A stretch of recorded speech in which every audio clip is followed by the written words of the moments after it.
Alright everybody, welcome back to the channel. Today I have a very exciting video for you. It is one of the first videos in the Toliss A321 for XP11.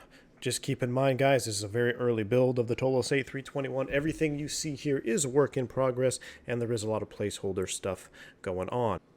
Alright, so I'm not supposed to show internal cockpit footage of the A321 yet, so that's why I have some of these screens up here, but we're going to do a little performance test on the A321, just like we've done in the past with the Flight Factor A320 and the 319 from Toliss. So what I have in front of us here is an A321 that's fully loaded up, the engines are ready to go, and I'm going to work through some of the data that I have. So I flew a 321 recently. I recorded the data and I wanted to see how Toliss was going to model the performance of the new engines on the A321. You could see my loading and everything over here is done in accordance to make all of these numbers match.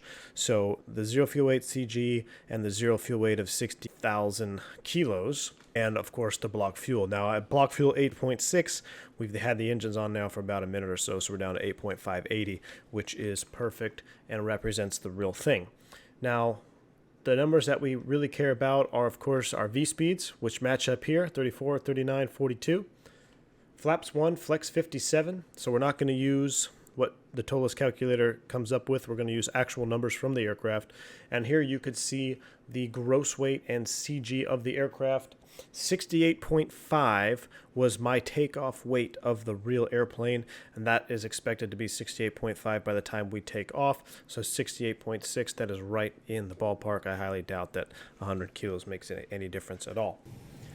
Alright, so I don't want to show too much of the cockpit. I know Toliss is going to be doing some modifications and stuff to the cockpit, so I'm trying not to show you too much of the internal cockpit area.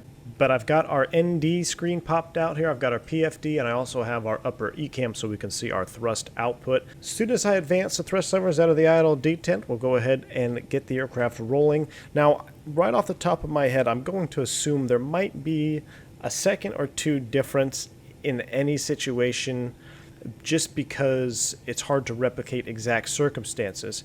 Now, this particular takeoff in real life was done almost as a rolling takeoff. So I'm going to release the brakes and I'm just going to advance the thrust levers and start the chrono.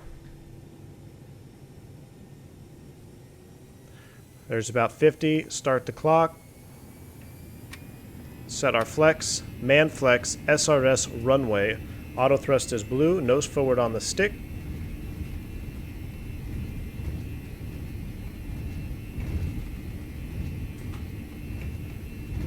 Maybe not, thrust set.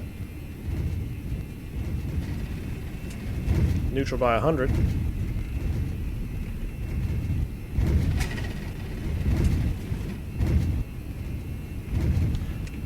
V1. Guys, I don't make this stuff up. You can see here in front of me, if you look at the ND, the chrono was showing 31 seconds. The aircraft is right at its V1 speed. This is very promising news for myself, and I'm sure for you guys as well. You know that I love having an aircraft that matches real performance from a real airplane and flies like one. All of the other stuff, that's, while it's important, the performance to me is probably at the top of the line. And Toliss has not let us down with the 319, and it doesn't look like they're going to be letting us down with the 321. I'm going to go ahead and continue the takeoff roll here. I do have a note that we reached a VR at 34 seconds. That's when the aircraft began its rotation. Now, I've stopped using VR as a measuring stick for this performance because a rotation can be subjective, you know, depending on how fast you're rotating. Are you rotating too fast, too slow? Are you calling rotation right at VR or just a few knots prior or after? So I'm using V1 as the main measuring stick, which you could see here in front of us, 31 seconds versus 32 seconds of what I have down on the paperwork. That's pretty good. Let's go ahead and continue the takeoff roll and see what happens. Rear.